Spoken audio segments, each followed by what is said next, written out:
আচ্ছা দেখ, আজকে আমরা শব্দ তরঙ্গ স্টার্ট করব। সাউন্ড ওয়েভ হেডিং করো। সাউন্ড ওয়েভ, শব্দ তরঙ্গ। তাহলে প্রথম হচ্ছে যেটা, প্রথমে আমরা একটু জাস্ট স্টার্টিং একটু ডিসকাস করব অ্যাবাউট ওয়েভ, তরঙ্গ, তরঙ্গ সম্বন্ধে। তরঙ্গ সম্বন্ধে একটু ডিসকাস করব, তারপরে শব্দ তরঙ্গ, পার্টিকুলার শব্দ তরঙ্গে আসবো। যে তুমি আমাকে তোকে জিজ্ঞেস করে যে ওয়েভ কথাটা অনেক আগের থেকে শুনে আসছিস, তরঙ্গ অনেক আগের থেকে শুনে আসছিস, তরঙ্গ মানে ঢেউ, সেরকম গল্প অনেক রকম শুনেছি। তো তরঙ্গ হোয়াট ইজ এ ওয়েভ যদি বলে, কি ডেফিনেশন তুই বলবি যে তরঙ্গ কি, কিভাবে তরঙ্গ, মানে তরঙ্গ কি, যদি এটা কিছু ওয়ার্ডের মধ্যে তোকে যদি ব্যাখ্যা করতে হয় তাহলে কি রকম ভাবে তুই বলতে পারবি, কিছু বলতে পারবি যে তরঙ্গ কি, শুধুমাত্র যে হোয়াট ইজ ওয়েভ যদি তরঙ্গ ওয়েভ মানে হোয়াট ইজ ওয়েভ যদি বলতে হয়, তাহলে আমার মনে হয় সবথেকে proper statement what is wave যেটা হবে যে it is a flow of energy, it is a flow of energy by the help of medium or without the help of medium. By the help of medium মানে হচ্ছে যে তড়িৎ চুম্বকীয় তরঙ্গ ছাড়া, মানে আলো, সমস্ত তরঙ্গ মানে সঞ্চালিত হওয়ার জন্য মাধ্যমের একটা ভূমিকা আছে। মানে এক্সেপ্ট ইলেকট্রোম্যাগনেটিক ওয়েভ, তড়িৎ চুম্বকীয় তরঙ্গ মানে যেটা আলো, আলো ছাড়া যে কোনো তরঙ্গ একটা জায়গা থেকে আরেকটা জায়গায় সঞ্চালনের ক্ষেত্রে মাধ্যমের ভূমিকা আছে, মাধ্যম প্রয়োজন। কিন্তু বাকি সমস্ত তরঙ্গ মানে এক্সেপ্ট ইলেকট্রোম্যাগনেটিক, বাকি যা কিছু ওয়েভ আছে সব তরঙ্গ প্রবাহের ক্ষেত্রে কিন্তু একটা মিডিয়ামের পার্টিসিপেশন আছে, মাধ্যমের কণার ভূমিকা আছে। তো আমরা তাহলে এটা ডেফিনেশন আমি এরকম বলতে পারি যে it is a flow of energy by the help of medium or without the help of medium, এটা বলতে পারি। ঠিক আছে, তাহলে লিখো। শক্তির সঞ্চালন যদি মাধ্যমের কণার সাহায্যে, শক্তির সঞ্চালন যদি মাধ্যমের কণার সাহায্যে বা মাধ্যমের সাহায্য ব্যতীত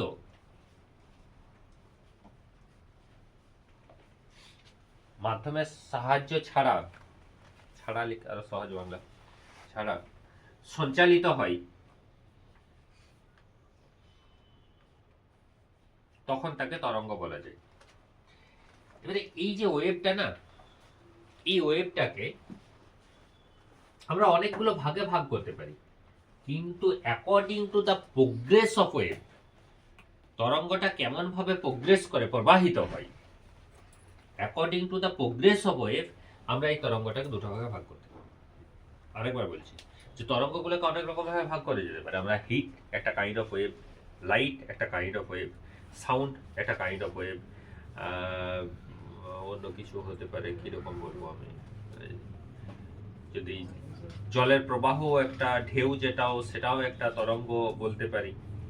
ঠিক আছে, ডিফারেন্ট ডিফারেন্ট টাইপ অফ ওয়েভে আমি ডিভাইড করতে পারি according to the nature of the energy. কি ধরনের শক্তি, লাইট একটা ধরনের শক্তি, তাপ একটা ধরনের শক্তি, শব্দ একটা ধরনের শক্তি, বায়ু একটা ধরনের শক্তি।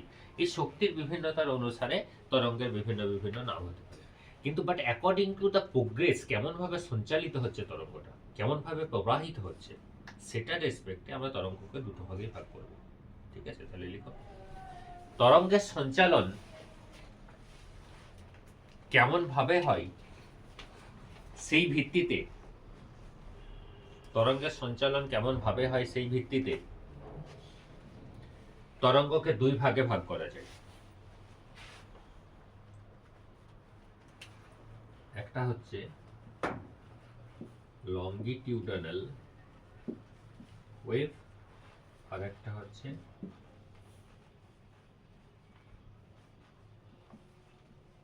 Transverse wave.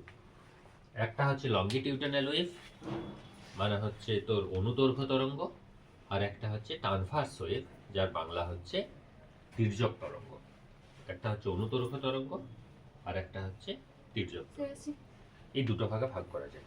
ঠিক আছে, একটা হচ্ছে লঙ্গিটিউডিনাল আর একটা হচ্ছে ট্রান্সভার্স। এরপরে শুনো, লঙ্গিটিউডিনাল কোনটা, ট্রান্সভার্স কোনটা? লঙ্গিটিউডিনাল হচ্ছে যে যদি মাধ্যমের সঞ্চালনের অভিমুখ, মানে তরঙ্গের গতির অভিমুখ, মানে মোশন অফ ওয়েভ, ডিরেকশন, শুনো ভালো করে, তারপর লিখবে direction of motion of wave, direction of motion of wave, আর মাধ্যমের কণাগুলার গতির অভিমুখ। এবার বলবে মাধ্যমের কণাগুলো স্যার কেন গতি, মাধ্যমের কণাগুলো কেন গতিশীল হয়? মাধ্যমের কণাগুলো যখন কোনো একটা তরঙ্গকে সঞ্চালনের জন্য পার্টিসিপেশন করে, তখন কি হয় যে এনার্জিটা বা তরঙ্গটা যখন সঞ্চালিত হয় তখন মাধ্যমের কণাগুলোকে নাড়িয়ে যায়। তো নাড়িয়ে যায় মানে কি, একটা ডাইরেক্টলিও ট্রান্সফার হতে পারে একটা পজিশন থেকে আরেকটা পজিশন, আর ডাইরেক্টলি ট্রান্সফার নাও হতে পারে। কিরকম হতে পারে, ও একে ঠেললো, তার পাশেটা তার পাশে কে ঠেললো, তার পাশেটা তার পাশে কে ঠেললো, তার পাশেটা তার পাশে কে ঠেললো। তাহলে এই ঠেলাটা যাচ্ছে, ঠেলাটা মানে কি, একটা প্রোগ্রেস অফ এনার্জি। ঠেলাটা সায়েন্টিফিক ল্যাঙ্গুয়েজ কি, প্রোগ্রেস অফ এনার্জি, এনার্জির সঞ্চালন, শক্তির সঞ্চালন। আর কণাগুলোও কিন্তু সেই দিকেই কম্পিত হচ্ছে। তাহলে কণাগুলোর কম্পনের অভিমুখ আর এনার্জির প্রোগ্রেসের অভিমুখ, এনার্জির সঞ্চালনের অভিমুখ, শক্তির সঞ্চালনের অভিমুখ দুটোই কি একই দিকে। যদি দুটো একই দিকে হয় তখন সেটা হচ্ছে কণাগুলি তো স্থানচ্যুতি হয় না। স্থানের চ্যুতি একদম পারফেক্টলি স্থানের চ্যুতি তো হয়, কিন্তু আবারও নিজের জায়গায় ফিরে আসে। কিন্তু স্থানের চ্যুতি হয়ে পরে ও যে থেকেই যায় ওই জায়গাটাতে, সেটাও মেবি হতে পারে কোনো জায়গাতে। আমি ধর একটা এক্সাম্পল এইরকম ধরছি, সাপোজ মনে কর এটা তুই ধর একটা পাইপ, তুই ভাব এই পাইপটার মধ্যে এরকম করে কতগুলো মেটালিক বল বা যে কোনো বল, আমি এরকম বলগুলো কিন্তু ফিক্সড নয়, কোনো রিজিড করা নেই বলগুলো। এরপরে এইখানে আমি একটা বলকে, এখানে একটা বলকে, এই বলটাকে ঠেলে দিলাম, তো আলটিমেটলি কি হয়ে যাবে, এই বলটা বেরিয়ে যাবে। কিন্তু এই বলটাকে তো আমি টাচ করিনি, আমি তো এই বলটাকে ঠেলেছি। তাহলে এইখান থেকে এই ঠেলাটা এখান থেকে এখানে পর্যন্ত নিয়ে গেছে, কে নিয়ে গেছে? বলগুলো। কে নিয়ে গেছে? কে? বলগুলো তো ক্যারি করেছে। যেটা ক্যারি হয়েছে সেটা এনার্জি, শক্তির প্রবাহ হয়েছে। তাহলে শক্তির প্রবাহের অভিমুখটা কোন দিকে? আর মেটালিক বলগুলো তো একটা পজিশন চেঞ্জ করছে। ওর এই বলটা কি এখানে থাকছে যখন এই বলটা বেরিয়ে গেছে? এই বলটা কোথায় চলে গেছে? এই বলটা এখানে, তাই তো? তাহলে এখানে মেটালিক বলগুলো স্থানচ্যুতি কিন্তু ঘটছে, কিন্তু ঘটছে কোন অভিমুখে? শক্তির প্রবাহ যেদিকে মেটালিক বলটা স্থানচ্যুতি ঘটছে, বুঝতে পেরেছিস? তাহলে এইটা একটা কাইন্ড অফ, মানে এটা আমি বলতে পারি this is a example of longitudinal wave. Spring, একটা স্প্রিংকে তুই টানলি, এক্সটেনশন করলি, ছেড়ে দিলি, তাহলে স্প্রিং হচ্ছে, স্প্রিংটা কম্প্রেস হচ্ছে, আবার এক্সটেনশন হচ্ছে, আবার। তাহলে এইভাবে তো শক্তির প্রবাহ হচ্ছে। আর স্প্রিংটা লম্বা লম্বা মানে তার প্রসারিত আর সংকোচন, লম্বা প্রসারণ আর সংকোচন কোন অভিমুখে হচ্ছে? যেদিকে শক্তির সঞ্চালন হচ্ছে সেই দিকেই। এই স্প্রিংটা যখন এইদিকে বাড়ছে, এখানে যদি কোনো একটা পাথর দেওয়া হয়েছে, পাথরটাকে এদিকে ঠেলে দেবে, তাহলে শক্তির সঞ্চালনটা কোন দিকে? স্প্রিংটা যেদিকে লম্বা হচ্ছে সেদিকে। স্প্রিংটা সংকুচিত যখন হচ্ছে, সেখানে যদি তোর একটা আঙুল থেকে, আঙুলটা কি করবে? চিপে দেবে। তার মানে শক্তির সঞ্চালনটা কোন দিকে হচ্ছে? যেদিকে সংকুচিত হচ্ছে সেদিকে। তাহলে এইখানে মাধ্যমের কণাগুলোর সঞ্চালনের অভিমুখ আর তরঙ্গের সঞ্চালনের অভিমুখ দুটো, তাহলে that kind of wave is called transverse. হবে কি হবে? ট্রান্সভার্স হলে মাধ্যমের কণাগুলার, মিডিয়াম পার্টিকেলগুলার মাধ্যমের কণাগুলার সঞ্চালনের অভিমুখ কোন দিকে হবে? মাধ্যমের কণাগুলোর সঞ্চালনের অভিমুখ হবে এইদিকে। আর তরঙ্গ কোন দিকে যাবে? তরঙ্গ যাবে এইদিকে। এটা হচ্ছে direction of wave, direction of wave. আর এটা কি? এটা হচ্ছে মিডিয়াম পার্টিকেলের সঞ্চালন, মাধ্যমের কণাগুলোর কি সঞ্চালন। যদি এটা হয়, যদি এটা হয়, এইটা হয়, তখন সেটা হচ্ছে লঙ্গিটিউডিনাল। এক্সাম্পল কি হতে পারে? জলের ঢেউ হতে পারে, জলের ঢেউ হতে পারে, এটা বিতর্কিত। জলের ঢেউ, আমরা যেটা জলের ঢেউটাকে দেখি সেটাতে এরকম, মানে জলের অণুগুলো উপরে উঠছে, আবার নিচে নামছে, আবার উপরে উঠছে, আবার নিচে নামছে, কিন্তু ঢেউটা যাচ্ছে কোন দিকে? যদিও এটা বিতর্কিত। আমি কি কারণে বললাম, কারণ মিডিয়াম পার্টিকেলস গুলোর অ্যাকচুয়ালি ওই রকম অবস্থাতেও থেকে যায় না, ও আবার কিন্তু একবার নিজের অবস্থায় থেকে যায়, চলে আসে। ও অ্যাকচুয়ালি ও জলের অণুগুলোকে ঠেলছে, ঠেলে করে ও মাথায় চেপে যাচ্ছে। তো সব থেকে আরো ভালো এক্সাম্পল হচ্ছে একটা সুতো দিয়ে একটা দেওয়ালে একটা সুতোকে বাঁধলি, এরকম ভাবে নাচাল, তো এইখানটায় তুই নাচাচ্ছিস, তাহলে দেওয়াল মানে ওই সুতোটা উপরে উঠছে নিচে নামছে, উপরে উঠছে নিচে নামছে, শক্তির প্রয়োগটা তো এই এন্ডে করেছিস, কিন্তু যে এন্ডে সুতোটা বাঁধা আছে সেই এন্ডে গিয়ে ধাক্কা মারছে, তাহলে শক্তির প্রবাহটা কোন দিক থেকে কোন দিকে হচ্ছে, সুতোটা যে অভিমুখে বাঁধা আছে সেদিকে, কিন্তু সুতোটা কোন দিকে ওঠানামা করছে, তাহলে সুতোটা উপর নিচে ওঠানামা করছে, আর শক্তির প্রবাহটা হচ্ছে সুতোটা যেদিকে বাঁধা আছে সেদিকে, তাহলে সুতোটা উপর নিচে আর শক্তির প্রবাহ, সুতোটা উপর নিচে শক্তির প্রবাহ, তাহলে that kind of wave can be consider as, ঠিক আছে, এটাকে ট্রান্সভার্স ওয়েভ আমি বলতে পারি। তো জেনারেলি আমরা এখানে যে ওয়েভটাকে নিয়ে ডিসকাস করব না, সেই ওয়েভটা হচ্ছে মেকানিক্যাল ওয়েভ, মানে যান্ত্রিক উপায়ে আমরা নিজের প্রচেষ্টায় যে ওয়েভটাকে তৈরি করব। এবারে বলবি স্যার নিজের প্রচেষ্টায় ওয়েভ তৈরি করা মানে কি? এই লাইটটাকে আমি নিজের প্রচেষ্টায় তৈরি করিনি, এই লাইটটাকে প্রকৃতি তৈরি করেছে। এই লাইটটা যে ইলেকট্রনস গুলো আছে সেই ইলেকট্রন গুলোকে আমি নিজের প্রচেষ্টায় কখনো নিচের অরবিট থেকে লোয়ার অরবিট থেকে কে সেল থেকে এম সেলে তুলতে পারবো না। তুই কি পারবি এরকম টপনা দিয়ে এরকম করে ইলেকট্রন গুলোকে ফটফট ফটফট করে উপরে তুলে দিতে, বা ফু দিয়ে উপরে তুলে দিতে, বা হাতের আঙ্গুলে করে উপরে তুলে দিতে? সম্ভব নয়। তো আমরা একটা এনার্জি অ্যাপ্লাই করেছি, সেই এনার্জিটা একটা ইলেকট্রিক এনার্জি, যে ইলেকট্রিক এনার্জিটাও আমি নিজের প্রচেষ্টায় অ্যাপ্লাই তৈরি করতে পারি মেকানিক্যাল এনার্জি দিয়ে। মেকানিক্যাল এনার্জির পরে মেকানিজম ঘটেছে, অনেক রকম যান্ত্রিক মানে তো প্রসিডিওরের মাধ্যমে তড়িৎ শক্তি তৈরি হয়েছে, এবং ওই তড়িৎ শক্তিটা ইলেকট্রনগুলোকে এক্সাইটেড করছে, ইলেকট্রনগুলোকে উত্তেজিত করছে নিচের থেকে উপরে উঠতে, তারপরে উপর থেকে যখন নিচে নামছে তখন আলো হিসাবে আমি দেখতে পাচ্ছি। এটাকে কিন্তু মেকানিক্যাল ওয়েভ বলা। মেকানিক্যাল ওয়েভ কোনটা? ওই স্প্রিংটাকে বলতে পারি।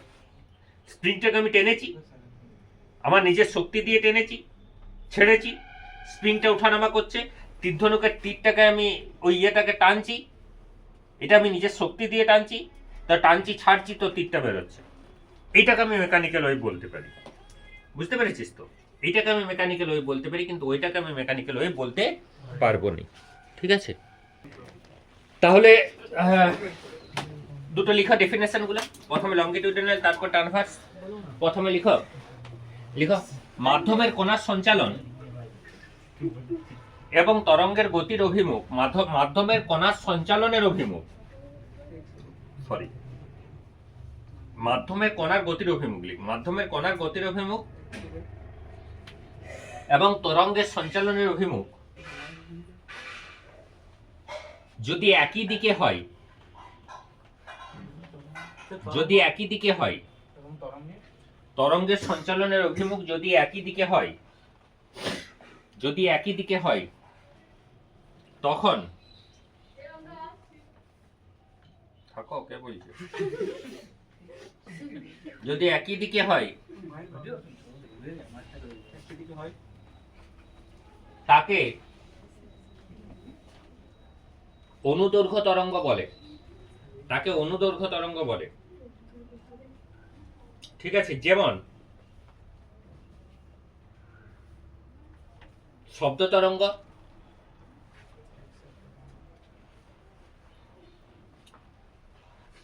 পরিবাহী পদ্ধতিতে তাপের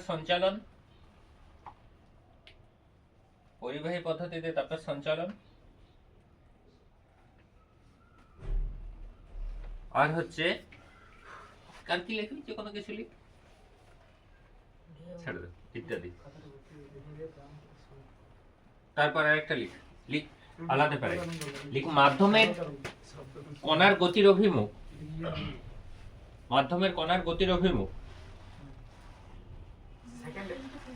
এবং তরঙ্গের সঞ্চালনের অভিমুখ,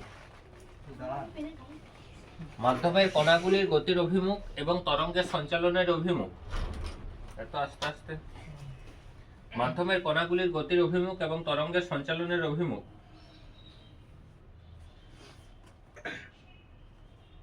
যদি পরস্পর লম্ব হয়, মাধ্যমের কণাগুলির গতির অভিমুখ এবং তরঙ্গের সঞ্চালনের অভিমুখ যদি পরস্পর কি বললো লম্ব হয়, তখন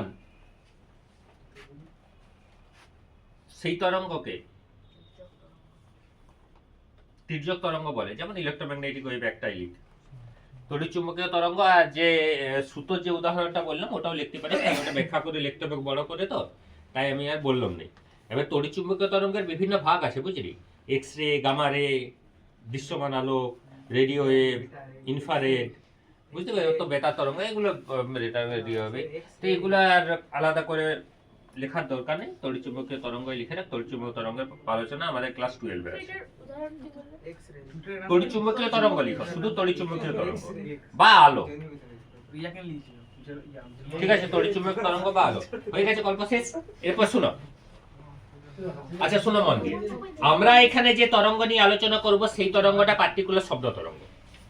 এবারে প্রশ্নটা হচ্ছে শব্দ তরঙ্গ কি স্যার? শব্দ তরঙ্গ তো প্রথমে বললাম এটা হচ্ছে একটা লঙ্গিটিউডানাল ওয়েভ, মানে হচ্ছে অনুদৈর্ঘ্য তরঙ্গ।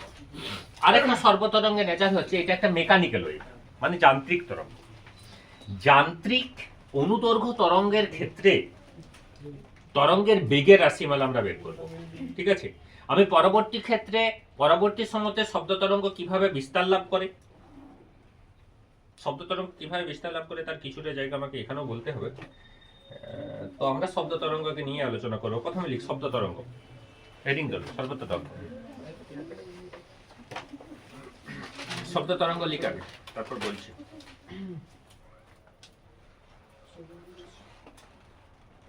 লিখ শব্দ তরঙ্গ, নিচে হেডিং তোল। শব্দ তরঙ্গ একটি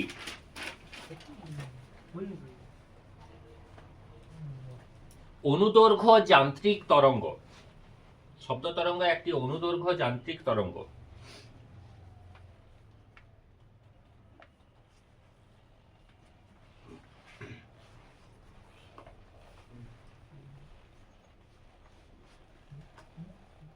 মাধ্যমের কণাগুলি পর্যায়ক্রমিকভাবে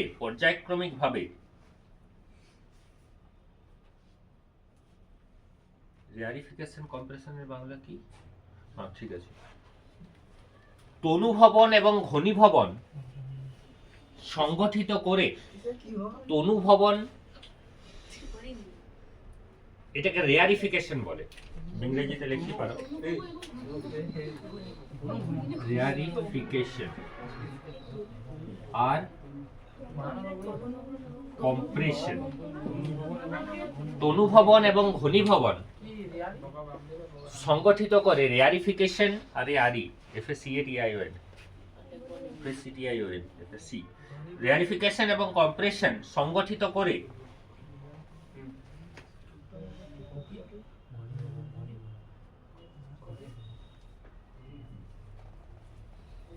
এই তরঙ্গ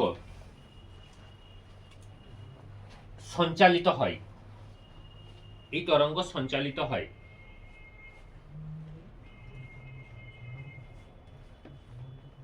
ঠিক আছে, এই তরঙ্গকে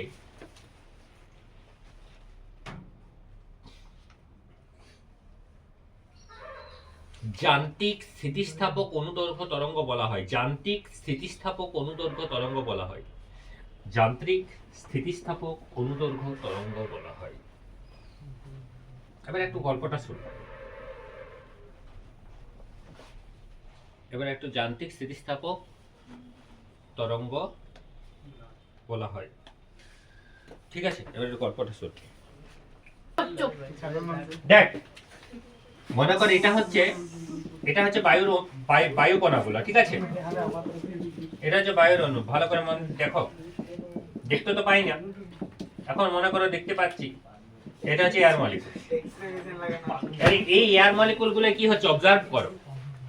ফিজিক্সের প্রত্যেকটা জিনিস, যে ঘটনাগুলো, যে ন্যাচারাল ইভেন্ট গুলো ঘটে, ফিজিক্স কঠিন এই জন্যই হয় কারণ যে ন্যাচারাল ইভেন্ট গুলো ঘটে না, সেই ন্যাচারাল ইভেন্ট গুলোকে আমরা চোখে দেখতে পাই না ঠিকঠাক ভাবে, বা যেটা দেখতে পাই সেটাকে আমি ঠিকঠাক ভাবে অবজার্ভ করতে পারি না, পর্যবেক্ষণ করতে পারি না, আমি মানে রিলেট করতে পারি না আমার ফর্মুলার সাথে, বা ম্যাথমেটিক্যাল রিলেশন তো পরে, আগে থিওরিটিক্যাল এক্সপ্লেনেশনস, এই তাত্ত্বিক ধারণাটার সাথে আমি রিলেট করতে, তার জন্যই কঠিন হয়ে যায়।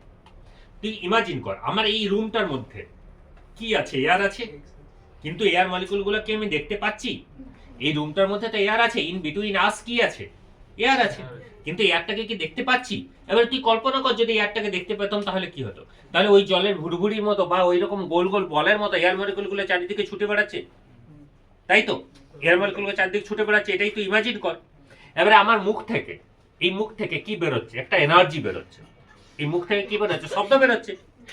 মুখটা থেকে বেরোচ্ছে কি? শব্দ। তো শব্দ মানে কি? একটা কাইন্ড অফ এনার্জি বেরোচ্ছে। সেই এনার্জিটা কি করছে বলতো? এইখানে যে মলিকুলগুলো আছে সেই মলিকুলগুলো গিয়ে ধাক্কা করছে। এই মলিকুলগুলোকে গিয়ে কি করছে? একটা বক্স বাজছে, বক্সটা ভাইব্রেশন হচ্ছে। বক্সটা যে স্পিকারটা আছে, স্পিকারটা ভাইব্রেশন হচ্ছে।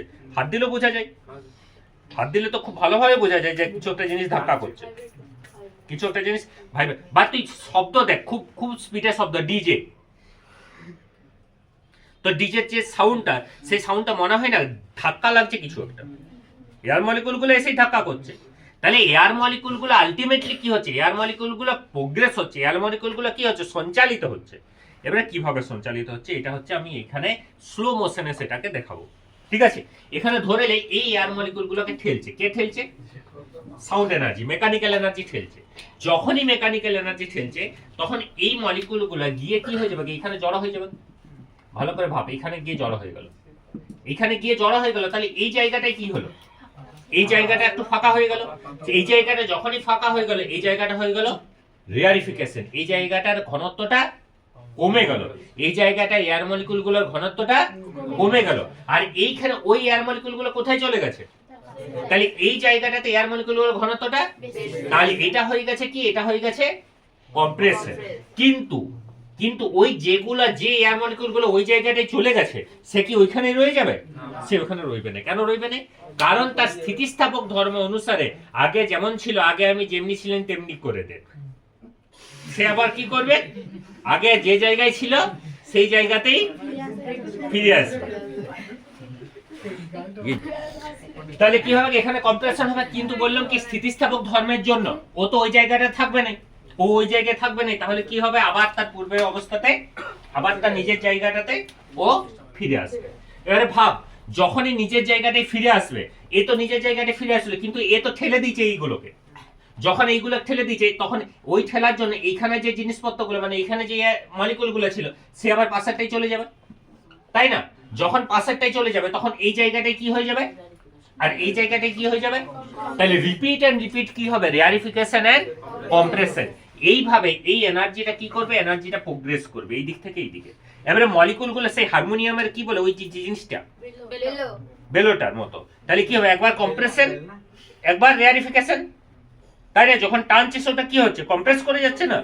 আর যখন ছেড়ে দিচ্ছিস তখন কি হচ্ছে? ফাঁকা ফাঁকা হয়ে যাচ্ছে। তাহলে রেয়ারিফিকেশন, ওটাকে ইমাজিন করো, ওটা রেয়ারিফিকেশন, এটা কম্প্রেশন। সাউন্ড তৈরি হচ্ছে, হারমোনিয়াম থেকে সাউন্ড তৈরি হচ্ছে। তো এবারে নেচার অফ দ্য ভাইব্রেশন, আমার গলার শব্দটা যা, তোর গলার শব্দটা একই লয়, কারোর শব্দ একই লয়। কারণ কি? কারণ নেচার অফ দ্য ভাইব্রেশন আলাদা। আমাদের লতা মঙ্গেশকরের যে যে যে ভোকাল কোডটা না, সেই ভোকাল কোডের ফ্রিকোয়েন্সিটাকে একটা স্ট্যান্ডার্ড ফ্রিকোয়েন্সি ধরা হতো। লতা মঙ্গেশকরের গলাটা দেখবি অন্যান্য আদার্স যে কোনো কারুর গান শুন, আর লতা মঙ্গেশকরের গান তুই ডিস্টিংগুইশ করে দিবি, তুই আলাদা করে দিবি, আলাদা করে। কারণ ওই ফ্রিকোয়েন্সিটা এমন ফ্রিকোয়েন্সি, ওই রকম হিউম্যান ফ্রিকোয়েন্সির মানে তো সাউন্ড এরকম ধরনের এখনো পর্যন্ত থ্রু আউট দ্য ওয়ার্ল্ড এত শার্প ফ্রিকোয়েন্সির ভোকাল কর্ড পাইনি এখনো। ওটাকে স্ট্যান্ডার্ড ফ্রিকোয়েন্সি ধরা হয় 1500 হার্জের মতো ফ্রিকোয়েন্সি, যেটা যেটা জেনারেল আমাদের যেমন ফ্রিকোয়েন্সিগুলো মোটামুটি হয়তো 600 থেকে 800 হার্জের মধ্যে। আর একটু খুব ভালো যেদের ফ্রিকোয়েন্সি রেঞ্জ ভালো, হয়তো ভোকাল কর্ড গান ভালো করে, খুব বেটার। মানে ফ্রিকোয়েন্সি ভালো মানেই যে গান ভালো হবে সেটা নয়, কিন্তু তাও হয়তো যারা বা একটু গান টান করে তাদের 1000-এর প্লাস, হয়তো 1000-এর সারাউন্ডিং, কিন্তু ওর 1500 পর্যন্ত হতো, 1500 হার্জ। তো এই ফ্রিকোয়েন্সি ডিফারেন্সে সাউন্ডের নেচারগুলো ডিফারেন্ট হয়। এই ভাইব্রেশনটাই যদি 20 কম হয়ে যায় তখন সেটাকে আর শুনতে পাই না তো। এই ফ্রিকোয়েন্সিটাই যদি 20,000-এর বেশি হয়ে যায় তখন সেটা আবার শুনতে পাই। কিন্তু সেটাও তো ওয়ান কাইন্ড অফ ভাইব্রেশন এবং একটা মেকানিক্যাল এনার্জি, ওটাও একটা যান্ত্রিক শক্তির সঞ্চালন। কিন্তু যান্ত্রিক শক্তির সঞ্চালনটা যখনই 20 থেকে নিচে, তখন সেটা আমাদের আর হিউম্যান ইয়ার আর ওটাকে সেন্স করতে পারছে না। এটা আমাদের ফিজিওলজিক্যাল ডিফেক্ট, ফিজিক্সের কোনো ডিফেক্ট নেই, ও তো করে যাচ্ছে। কিন্তু আমাদের হিউম্যান আমাদের হিউম্যান ফিজিওলজি সিস্টেম এমনভাবে তৈরি আছে যে 20 নিচে আরো ডিটেক্ট করতে পারবে না। এখানে যা মেকানিজম আছে আরো ডিটেক্ট করতে পারবে না 20 নিচে, আর 20,000 উপরে। গাছরা নিজেদের মধ্যে কথা বলে 20 নিচের ফ্রিকোয়েন্সিতে, আমরা বুঝতে পারি না, হতেও তো পারে। গাছরা নিজেদের মধ্যে মেবি কথা বলে 20,000 উপরে, আমরা শুনতে পারি না। ভূত যারা হয়ে যাচ্ছে,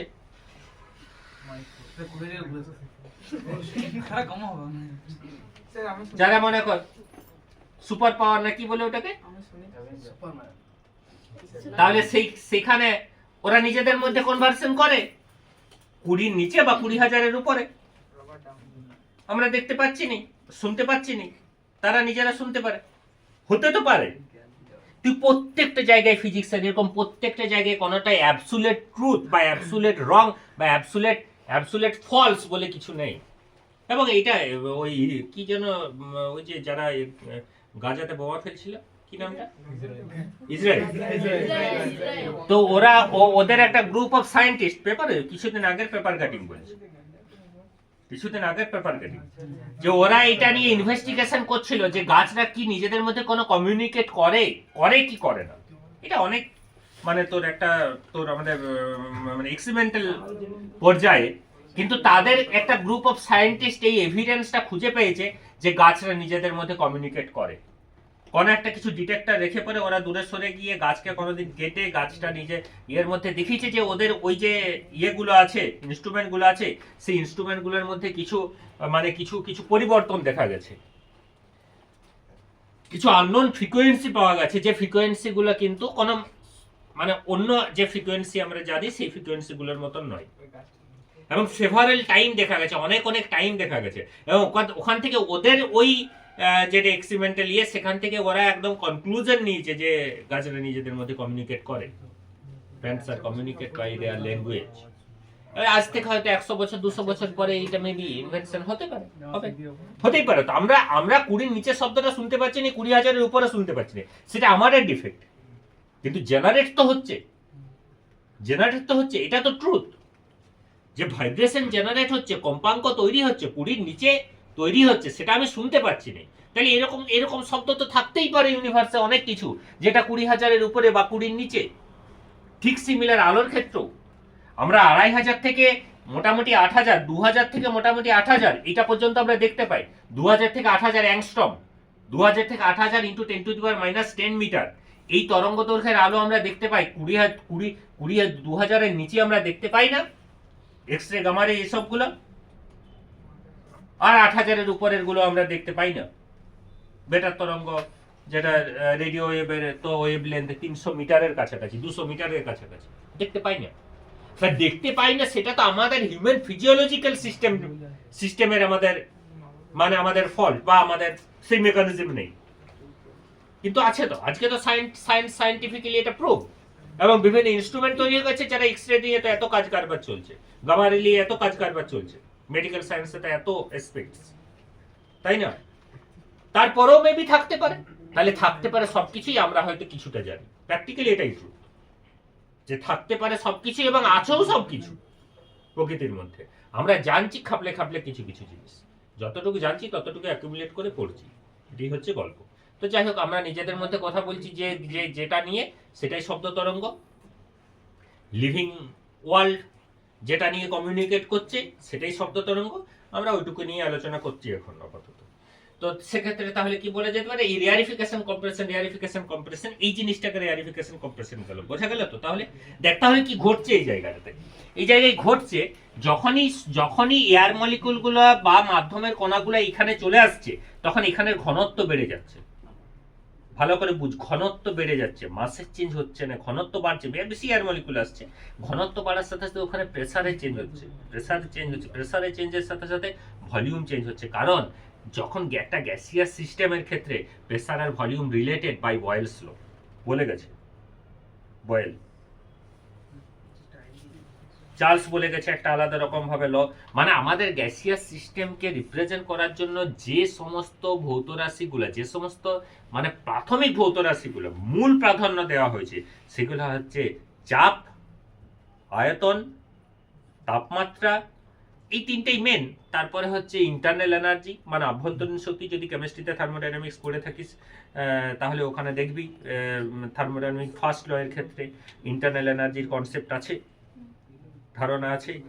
তা এইগুলো মেন। তারপর তো ইউনিভার্সাল গ্যাস কনস্ট্যান্ট, সার্বজনীন গ্যাস ধ্রুবক আর তো আছেই, এবং এদিকে দিয়ে ideal gas equation PV = RT বা real gas equation P+A/V² × V - B = RT, যেটাকে ভ্যান ডার ওয়াল ইকুয়েশন বলে। এগুলো এস্টাবলিশ হয়েছে, এগুলো নিয়ে অনেক ছেড়েখানা চলছে, সেগুলো আলাদা ব্যাপার। কিন্তু আমরা এখানে যেটা বলতে চাইছি যে P এর চেঞ্জ হলে V এর চেঞ্জ হবে, ঠিক আছে। এরপরে যখন শব্দ তরঙ্গ কিভাবে প্রোগ্রেস করে, শব্দ তরঙ্গের বেগ কত, এটা নিয়ে যখন আলোচনা করতে আসলো, তখন দেখালো কি যে যে কোনো মেকানিক্যাল ওয়েভ, যে কোনো যান্ত্রিক তরঙ্গ, এটা আমি যেটা বলছি এটা ইনফরমেটিভ, মুখস্থ রাখতে হবে তোমাদেরকে, যে কোনো যান্ত্রিক তরঙ্গ, any kind of elastic mechanical wave, স্থিতিস্থাপক যান্ত্রিক তরঙ্গ যখন সঞ্চালিত হয়, সেই সঞ্চালনের যে বেগ, সেই বেগের রাশিমালাটা হয় এরকম: V √of elastic modulus divided by density. এটা মুখস্থ রাখতে হবে। এই প্রমাণটা তোমাদের সিলেবাসে নেই, আপাতত মুখস্থ রাখতে হবে। এটা অনেক বড়, এটা মুখস্থ রাখবে। This is the velocity of any kind of elastic mechanical wave. উপরে হচ্ছে কি ইলাস্টিক মডিউলাস, নিচে হচ্ছে কি ডেনসিটি অফ দ্য মিডিয়াম, ঘনত্ব। ইলাস্টিক মডিউলাস মানে কি? স্থিতিস্থাপক গুণাঙ্ক। It may be Young modulus, it may be bulk modulus, it may be rigidity modulus, আর ঘনত্ব তো ঘনত্ব। এবার আমি এখানে গ্যাসিয়াস সিস্টেম নিয়ে ডিসকাস করছি, তাহলে গ্যাসিয়াস সিস্টেম নিয়ে যখন ডিসকাস করছি তখন এই ইলাস্টিক মডিউলাসটাকে আমি কি দিয়ে রিপ্রেজেন্ট করব? বাল্ক মডিউলাস দিয়ে। কারণ একমাত্র গ্যাসিয়াস সিস্টেমেরই কি হয়? ভলিউম চেঞ্জ হয়। ভলিউম চেঞ্জ আর কোনো কিছুর ক্ষেত্রে হয় না। অন্য কিছু একটা কঠিন বস্তুর ভলিউম চেঞ্জ হবে না। তুই একটা তারকে টেনে লম্বা করে দিলি, একটা রাবারকে টেনে লম্বা করে দিলি, তার আয়তনের পরিবর্তন হবে না। দৈর্ঘ্য বেড়ে যাবে কিন্তু সরু হয়ে যাবে। দৈর্ঘ্য বেড়ে যাবে, সরু হয়ে যাবে, মানে কি ব্যাসার্ধ কমে যাবে। তাহলে πr² এলটা কি থাকবে? একই থাকবে। এলটা বেড়ে যাবে কিন্তু আরটা কমে যাবে। ভলিউমের চেঞ্জ কিন্তু কিসের? গ্যাসিয়াস ক্ষেত্রে ভলিউমের চেঞ্জ। যে এলপিজি গ্যাসটা তোদের গ্যাস সিলিন্ডারের আমাদের ঘরে থাকে, সেই এলপিজি গ্যাসটাকে যদি আমি একটা পুরো ঘরটাতে ঢেলে দিই, তাহলে পুরো ঘরটা ছড়িয়ে যাবে, পুরো ঘরটাই ছড়িয়ে যাবে। তাহলে পুরো ঘরটা জুড়ে আয়তন হয়ে যাবে। আয়তন চেঞ্জ তো হয় না আয়তন চেঞ্জ? তাহলে আয়তন চেঞ্জ হতে পারে একমাত্র গ্যাসিয়াস সিস্টেমের ক্ষেত্রে। গ্যাসিয়াস মলিকুলের ক্ষেত্রে ডেনসিটি চেঞ্জ হলে, ঘনত্বের চেঞ্জ হলে আয়তনের চেঞ্জ হবে, তাই না? ঘনত্বের চেঞ্জ, হাই ডেনসিটি দিয়ে, অনেক প্রেসার দিয়ে, তারপরে তো এলপিজি গ্যাসটাকে ভরা হচ্ছে। 13 কেজি এলপিজি গ্যাসকে ওইটুকুর মধ্যে রাখা হচ্ছে, অনেক প্রেসার দিয়ে রাখা হচ্ছে, তার জন্যই বাস্ত হয়, তাই না? তাহলে সেখানে কি হচ্ছে? একটা গ্যাসীয় মাধ্যমের ক্ষেত্রে আমরা যখন শব্দের বেগ আলোচনা করব, তখন শব্দের বেগের ক্ষেত্রে এটাকে বলা হয় বাল্ক মডুলাস, আর এটা হচ্ছে ডেনসিটি অফ দ্য গ্যাস। তাহলে ভালো করে বুঝো। এরপর প্রথমে লিখ, যে কোনো স্থিতিস্থাপক যান্ত্রিক তরঙ্গের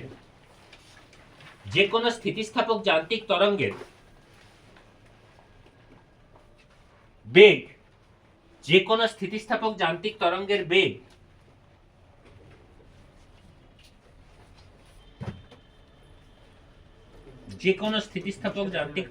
বেগ স্থিতিস্থাপক গুণাঙ্ক, বেগ সমান √, স্থিতিস্থাপক গুণাঙ্ক ডিভাইডেড বাই ঘনত্ব লেখা হয়। V সমান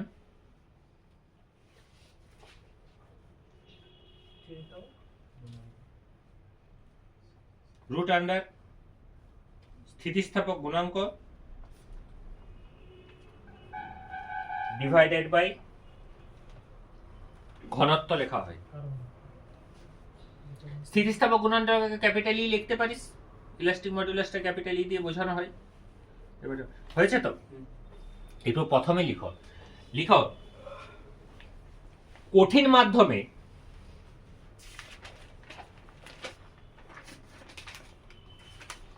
শব্দের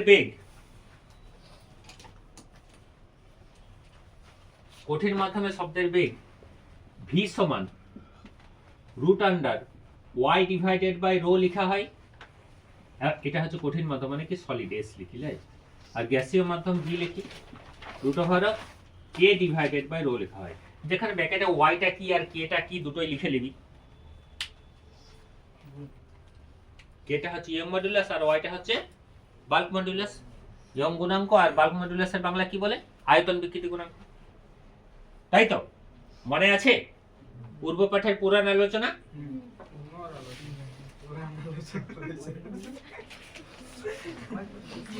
হয়েছে তো? হয়েছে তো? ওয়াইটা ইয়ং, ওয়াইটা কি বললি কি জিজ্ঞেস করছিস রে? ওয়াইটা ইয়ং গুণাঙ্ক, ইয়ং মডুলাস ভুলে গেছিস? এটা ডাইজেস্টিভ পাওয়ার। চলে হয়েছে।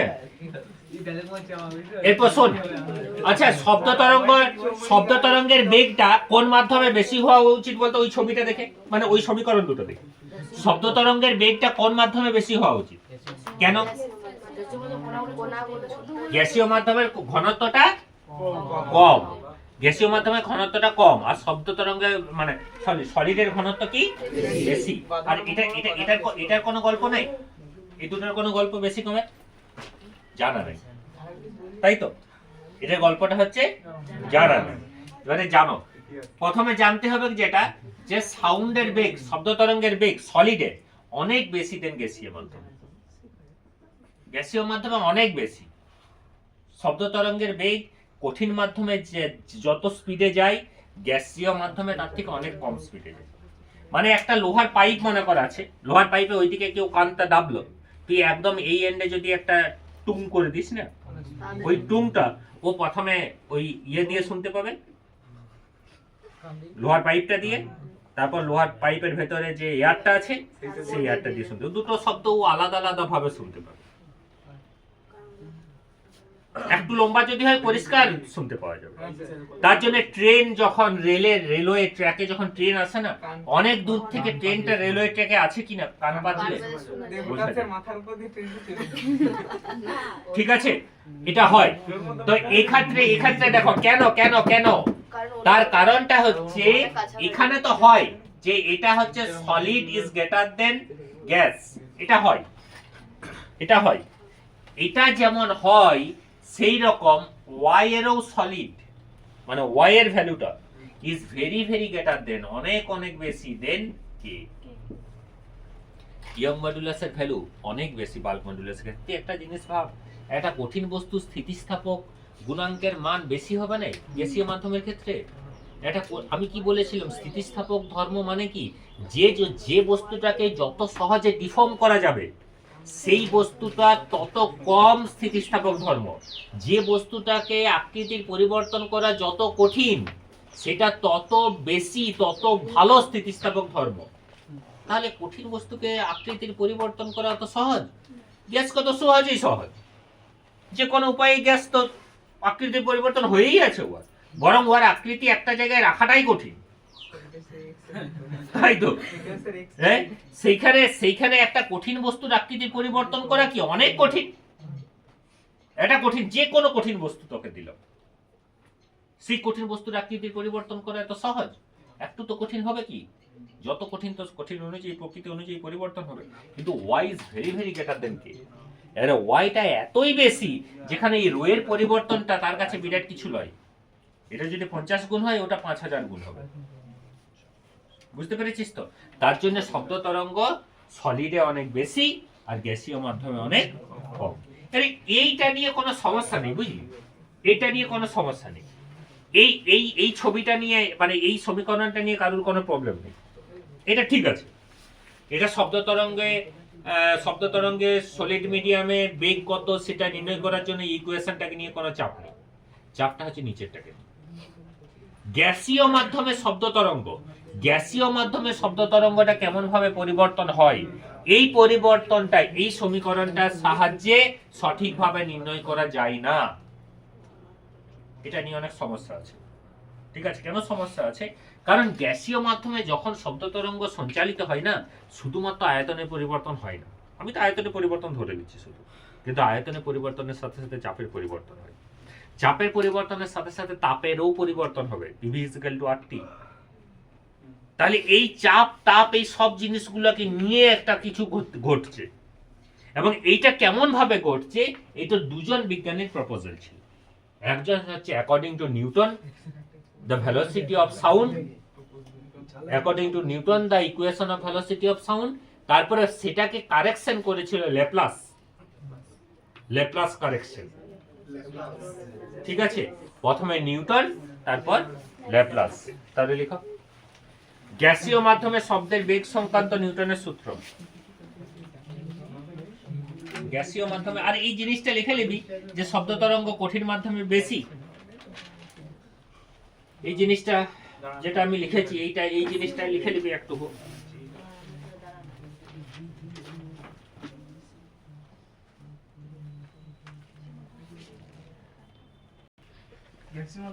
গ্যাসীয় মাধ্যমে শব্দের বেগ সংক্রান্ত নিউটনের সূত্র। দেখ প্রথমত হচ্ছে এই গ্যাসীয় মাধ্যমে শব্দের বেগ সংক্রান্ত নিউটনের সূত্রটা নিউটন যেটা ধরেছিল যে এই রেয়ারিফিকেশন আর কম্প্রেশন মানে তনুভবন আর ঘনীভবন এটা খুব স্লো মোশনে ঘটে, এটা খুব মন্থর গতিতে ঘটে। এবার বলবি স্যার মন্থর গতিতে ঘটলে কি হয়? মন্থর গতিতে ঘটলে কি হয়, যখনই মানে রেয়ারিফিকেশন যে জায়গাটায় হচ্ছে সেই জায়গা থেকে মলিকুলগুলো তো কম্প্রেশনের দিকে আসছে, তাহলে সেই জায়গাটা ঘনত্ব বাড়ছে, এই জায়গাটায় ঘনত্ব কমছে। ঘনত্ব বাড়া কমা যখন ঘটবে তখন আয়তনেরও পরিবর্তন হবে। এবার আয়তনের যখন পরিবর্তন হবে তখন চাপেরও পরিবর্তন হবে। এবারে চাপের আর আয়তনের পরিবর্তন যদি হয় তাহলে তাপ অথবা তাপমাত্রারও পরিবর্তন হবে। আমরা সমীকরণ জানি, আইডিয়াল গ্যাস ইকুয়েশন পিভি সমান হচ্ছে আরটি, পিভি সমান হচ্ছে আরটি বাই এনআরটি, এনটা হচ্ছে নাম্বার অফ মোল। তো এক্ষেত্রে কি হয়, যখন চাপের পরিবর্তন হয় তখন আয়তনের পরিবর্তন হবে, বা আয়তনের পরিবর্তন হলে চাপের পরিবর্তন। এবারে এটা খুব স্লো মোশনে ঘটলে কি হয়, স্লো মোশনে ঘটলে যেটা হয় যে এই বাইরের টেম্পারেচারটা আমি ধরে নিচ্ছি, মনে করো আজকের বাইরের টেম্পারেচার কত, আজকের বাইরের টেম্পারেচার মনে করো ধরে নিচ্ছি 14, ঠিক আছে, এখন ধরে নিচ্ছি, আর একটু বেশি হয়তো, ঠিক আছে। এবারে এইখানে যেটা ঘটছে, এই ঘটাটা মানে এইখানে যে মানে আয়তনের আর চাপের পরিবর্তন হচ্ছে, সেখানে মনে কর আমি ধরে নিচ্ছি এইখানে টেম্পারেচারটা মেবি একটু বেশি, সারাউন্ডিং এর থেকে একটু বেশি ধরে নিল, সারাউন্ডিং এর থেকে একটু বেশি হচ্ছে, হয়তো ধরে নিচ্ছি 18 ডিগ্রি সেন্টিগ্রেড হচ্ছে। তাহলে 18 ডিগ্রি সেন্টিগ্রেড হচ্ছে, বাইরে 14, এখানে 18, এটার কোনো বাউন্ডারি আছে কি? কোনো বাউন্ডারি নেই। তাহলে বাউন্ডারি যদি না থাকে তাহলে এই তাপটা কি হয়ে যাবে, এই তাপটা এখানে কি হবে, ব্যাপিত হবে, এই তাপটা ওখানে কি হবে, সঞ্চালিত হবে। তাপমাত্রাটা কি হবে, তাপমাত্রা তো সেম চলে আসবে। সময় যদি পাই তাহলে এই রুমটার টেম্পারেচার 10 ডিগ্রি আর বাইরের টেম্পারেচার 20 ডিগ্রি কি থাকবে, যদি কোনো বাউন্ডারি না থাকে? কাঁচ দিয়ে, দেওয়াল দিয়ে, কোনো একটা প্রোটেক্টর দিয়ে আমি আটকে রাখলাম, দ্যাট ডিফারেন্ট। বাট যদি ওপেন হয় তাহলে কি হবে, যে এই জায়গাটার টেম্পারেচার 10 ডিগ্রি আর ওই জায়গাটার টেম্পারেচার 14, ওই জায়গাটা 16, ওই জায়গাটার 18, সব তো একই হবে, পুরো প্লেসটা তো একই হবে। উঠানটার পুরো জায়গাটার, ছাদটার পুরো জায়গাটার, রুফটার একটা ওপেন রুফ, প্রত্যেকটা জায়গার টেম্পারেচার কি আলাদা হবে? হবে না নিশ্চয়ই। কেন হবে না? কারণ কি, ওই তাপমাত্রাটা সঞ্চালিত হয়ে যাবে, তাপমাত্রাটা, তাপটা ব্যাপিত হবে, কি হবে, তারপরে তাপীয় সাম্য অবস্থায় চলে আসবে। তাহলে এটা স্লো মোশনে হলে কি হবে, তাপমাত্রার পরিবর্তন কিছুক্ষণের জন্য হবে, কিন্তু এই তাপটা আবার এখানে গিয়ে তাপীয় সাম্য অবস্থা এনে, এখানেও 14 আছে তো এখানেও করে কত করে দিবে গো, 14। তাপমাত্রার কি হচ্ছে, সঞ্চালন হচ্ছে, কিন্তু তাপের সঞ্চালন হচ্ছে, কিন্তু তাপমাত্রাটা কি থাকছে, তাপমাত্রাটা একই থাকছে, কনস্ট্যান্ট থাকছে। তাহলে that kind of change is called, পড়েছে থার্মোডাইনামিক্সে, সমষ্ণ প্রক্রিয়া, এটাকে বলা হয় আইসোথার্মাল, মানে সমষ্ণ প্রক্রিয়া, সমান উষ্ণতায়, দ্যাটস হোয়াই ইট কল সমষ্ণ। আইসোথার্মাল, থার্মাল আইসো, তার মানে সমান। তাহলে এইখানে সমীকরণটা কি হয়ে যাবে, পিভি সমান, বুঝতে পেরেছো তো, পিভি সমান কি হয়ে যাবে, কনস্ট্যান্ট। তাহলে এটা লিখতে হবে, লিখো নিউটনের ধারণা অনুসারে যখন শব্দ তরঙ্গ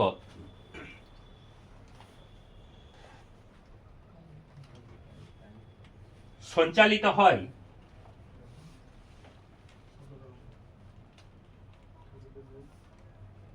তখন সঞ্চালিত হয় তখন তনুভবন এবং ঘনীভবন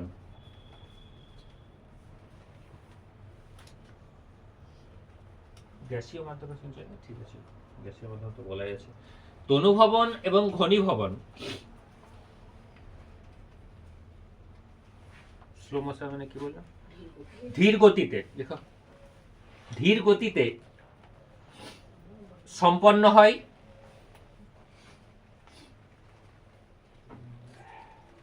যার ফলে ধীর গতিতে সম্পন্ন হয় যার ফলে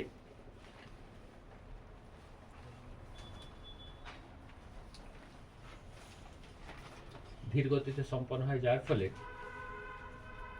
পরিবেশ থেকে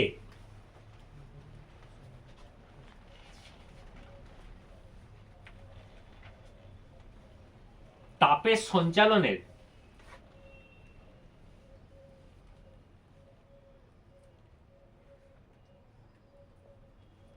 সময় পাওয়া যায় এবং তাপমাত্রা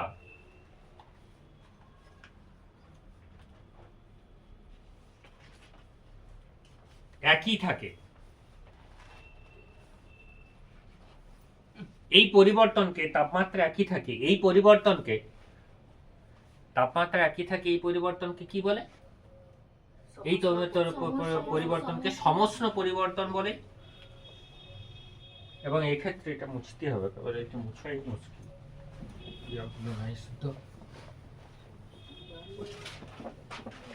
এবং এক্ষেত্রে কি হয়, পিভি সমান, এক্ষেত্রে পিভি সমান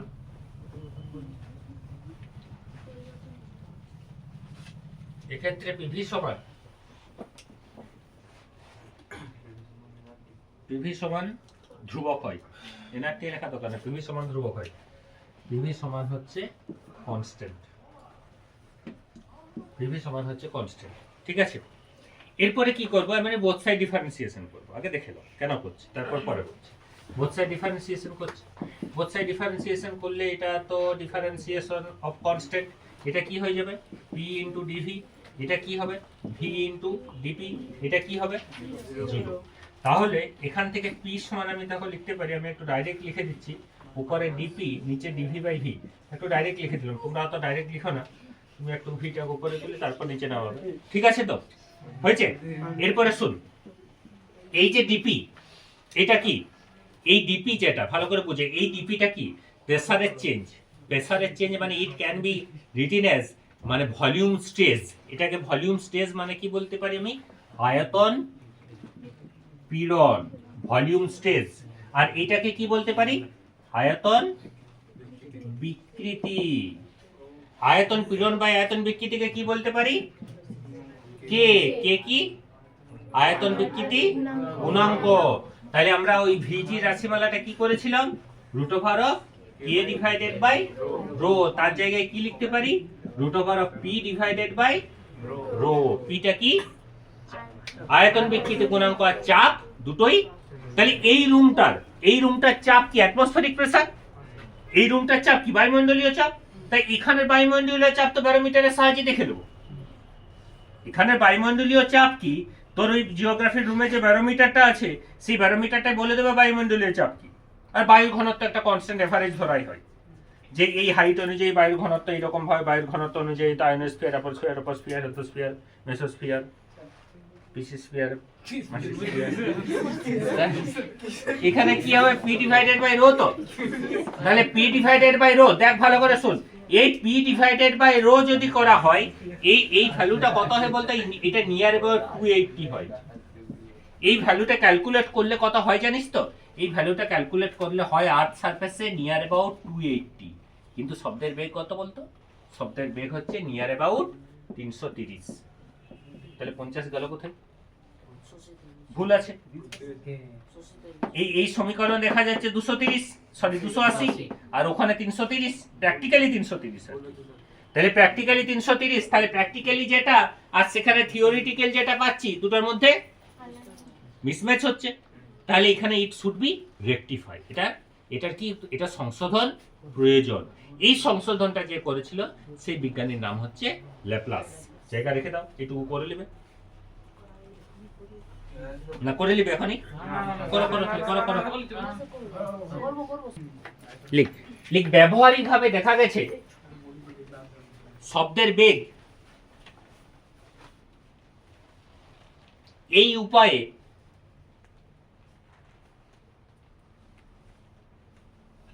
তাত্ত্বিকভাবে নির্ণীত শব্দের বেগের থেকে,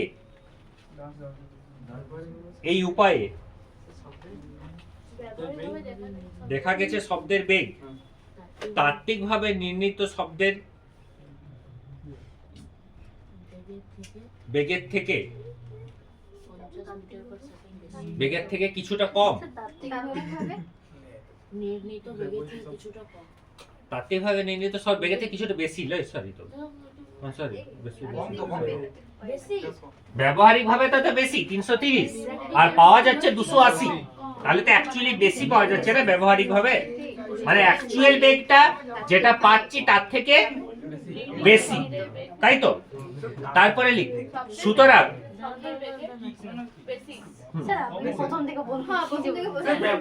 অনেক লিখি পরে একটু জায়গা দিয়ে নিশ্চয়ই লিখ, তারপর বলছি কিছুটা বেশি হয়েছে তো। তারপরে লিখ লিখ এই সূত্রের আলাদা করে লিখ, এই সূত্রের সংশোধন করেন এই সূত্রের সংশোধন করেন বিজ্ঞানী ল্যাপ্লাস, এলএপি এলএসি এলএসি বিজ্ঞানী ল্যাপ্লাস, ঠিক আছে। তার ধারণা অনুসারে তার ধারণা অনুসারে শব্দ তরঙ্গ যখন গ্যাসীয় মাধ্যমে সঞ্চালিত হয়, যখন গ্যাসীয় মাধ্যমে সঞ্চালিত হয় তখন ভালো করে শুন একটুকু, তারপর আমি লিখে দিচ্ছি শুন।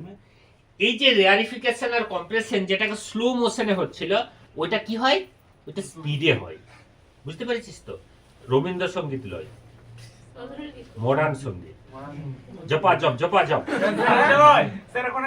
তাহলে কি বলতো, যখনই এত স্পিডে হয় তনুভবন ঘনীভবন, যখনই এত স্পিডে হয় আস্তে, তনুভবন ঘনীভবন যখনই এত স্পিডে হয় তখন কি হবে, তখন ওই উষ্ণতা যে পরিবেশ থেকে উষ্ণতার এইখানে তাপ আসলে তবে তো তাপীয় সমূহ থাকবে, এবং তাপ সঞ্চালনের জন্য তো একটা সময় লাগবে। তুই আগুনের উপরে হাঁটতে পারবি জানিস তো, যদি একটা নির্দিষ্ট সময়ের মধ্যে পাটাকে তুলে দিয়ে যায়, মানে একটা খুব কম সময়ের মধ্যে, কিন্তু মানে তাপটা যে তোর পাটাকে গরম করবে তবে তো তুই পড়বি, সেটার জন্য তো একটা সময় লাগবে। সেই সময়ের মধ্যে যদি পাটা উঠে যায় তাহলে গরম লাগবে না। তো এই ঘটনাটাই ঘটে যে তনুভবন ঘনীভবনটা এত দ্রুত হয় যে তাপের সঞ্চালন হওয়ার আর সময় পায় না। তাহলে কি হয়, তাহলে এখানে যেটা তাপমাত্রা কনস্ট্যান্ট থাকছিল, এখানে তাপমাত্রা কনস্ট্যান্ট না থেকে তাপটা কনস্ট্যান্ট থাকে। আর যখন তাপ কনস্ট্যান্ট থাকে দেন ওই গ্যাসিয়াস মিডিয়ামের যে পিভি চেঞ্জটা, সেই চেঞ্জটাকে কি চেঞ্জ বলে, সমষ্ণ। ওটা সমষ্ণ ছিল, এটা কি রুদ্ধতাপ প্রক্রিয়া বলে, অ্যাডিয়াব্যাটিক প্রসেস, ঠিক আছে। আর অ্যাডিয়াব্যাটিক প্রসেসে কি হয়, P to the power gamma is equal to constant. থার্মোডাইনামিক্সে পড়েছিস কি, না পড়েছিস তো লিখ, চল লিখ, কি লিখলি বলতো, সঞ্চালিত হয় তখন এই তনুভবন ঘনীভবন প্রক্রিয়া এত দ্রুত হারে ঘটে যে তনুভবন ঘনীভবন প্রক্রিয়া এত দ্রুত হারে ঘটে যে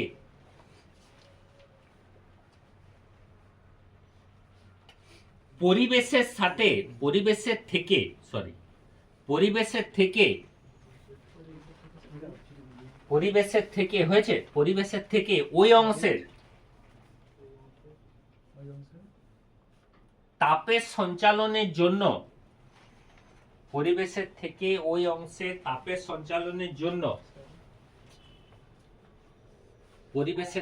ওই অংশের তাপের সঞ্চালনের জন্য পর্যাপ্ত সময় পাওয়া যায় না।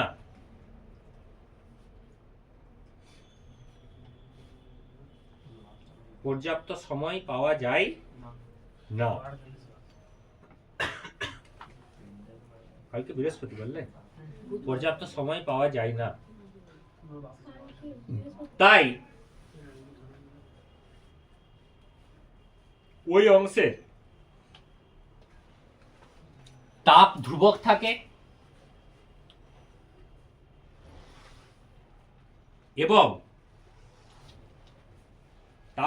থাকে এবং একে রুদ্ধতাপ প্রক্রিয়া,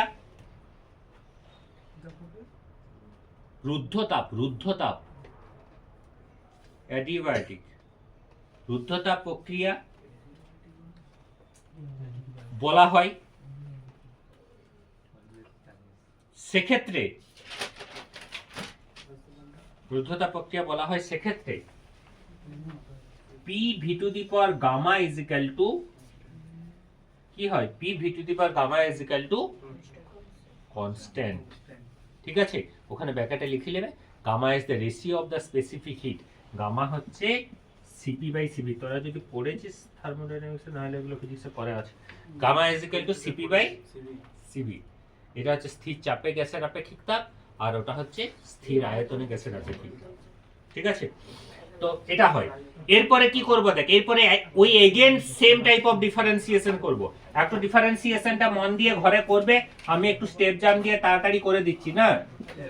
ডিফারেন্সিয়েশন অফ কনস্ট্যান্ট, তাহলে একই P V V to the power gamma minus 1 DV plus V to the power gamma into DP is equal to 0।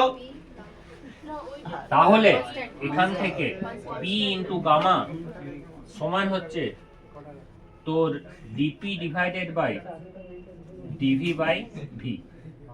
এটা হবে, এটা হবে, এটা হচ্ছে কে।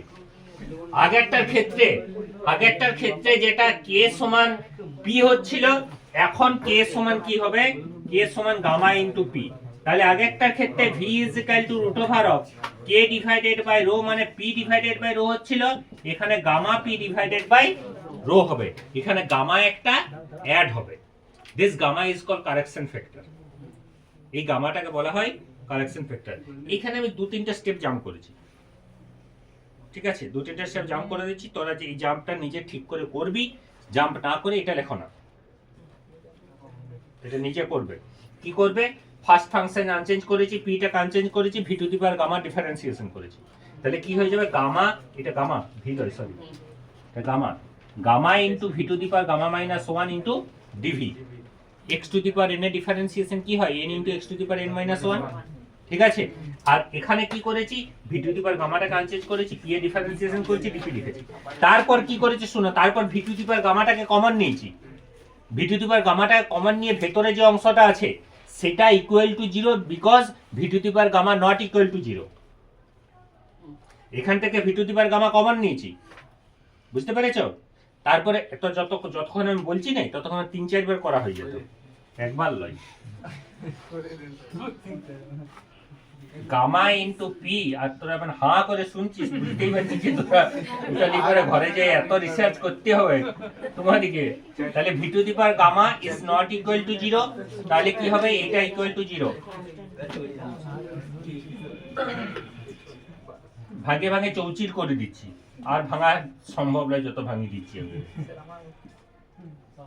ডিভি বাই ভি, এটা সমান কি, পুরোটা ভেঙে দিয়েছি, এরকম ভাবে হয়।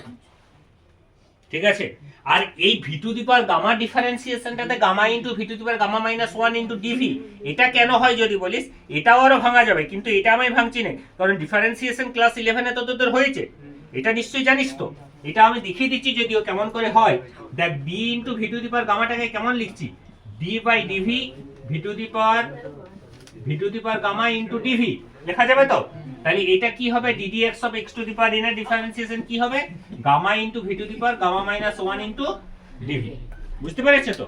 তাহলে এই ভাঙাটা আমি ভাঙিনি, কারণ এই রকম ডিফারেন্সিয়েশন ক্লাস 11 এ আশা করি করেছিস। ফার্স্ট অর্ডার ডিফারেন্সিয়েশন ক্লাস 11 এর ম্যাথসে অনেক করে থাকার কথা, তার জন্য ওই ভাঙাটা আমি আর ভাঙিনি, এটা পুরোটাই করে দিয়েছি। তাহলে ওই গামাটাকে বলা হয় কারেকশন ফ্যাক্টর, ওটা যখন মাল্টিপ্লাই হয় তখন এর ভ্যালুটা হয়ে যায় 330 এর মতন। এই যে রুট ওভার গামাটা অ্যাড হচ্ছে, রুট আন্ডার গামাটা অ্যাড হচ্ছে না, 1 মলিকুল গ্যাসের ক্ষেত্রে 1.33, 1.33 কে 280 দিয়ে গুণ কর, ক্যালকুলেটর আছে, 1.33 কে 280 দিয়ে গুণ কর,